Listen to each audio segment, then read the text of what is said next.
Hello children, today I am here with a new chapter, Greenland. So children, this is the map of Greenland. Polar regions are the areas from the Arctic Circle to the North Pole in the northern hemisphere and from the Antarctic Circle to the South Pole in the southern hemisphere. As we know that polar regions are very cold. Here both land and water remain covered with the thick sheets of ice. The North Polar region is also known as the tundra region. The tundra region extends through the continents of North America, Europe and Asia. Greenland is an island which is located towards the northeast of North America. It is the world's largest island. Let's know about the location of Greenland. Greenland lies in the continent of North America. It is a territory of Denmark. Erik the Red, the famous explorer, spent 3 years exploring this island. It supports a population of 70,000. Greenland has an area of about 2,175,000 square kilometers. Cape Maurice Jessup, the northernmost point in the world, is situated in Greenland. Its capital is called Nuuk. Capital of Greenland is Nuuk, which was earlier known as Gotha. Nuuk is the biggest town of Greenland with a population of more than 13,000 people. Big shipyard and port town of Greenland is Holstenborg.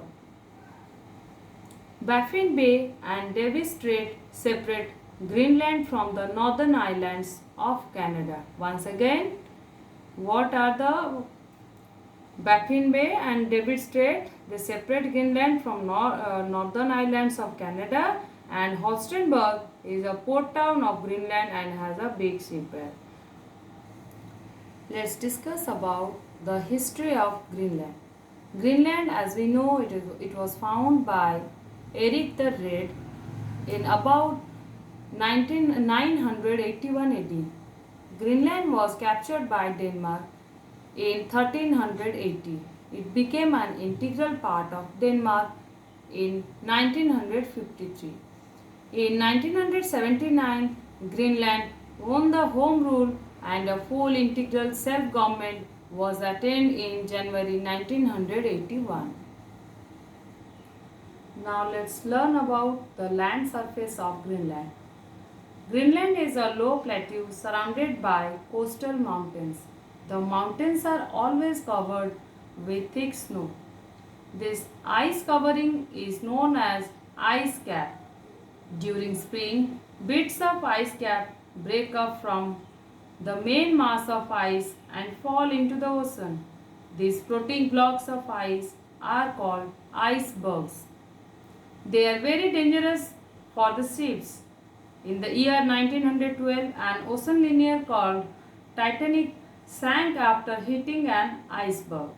These days, International Ice Patrol keeps a vigil for icebergs. About 90% of an iceberg is always underwater. What we generally see is only the tip of the iceberg. Children, these are some of the few points which I discussed with you about Greenland. In the next video, we will go through the other points. Thank you.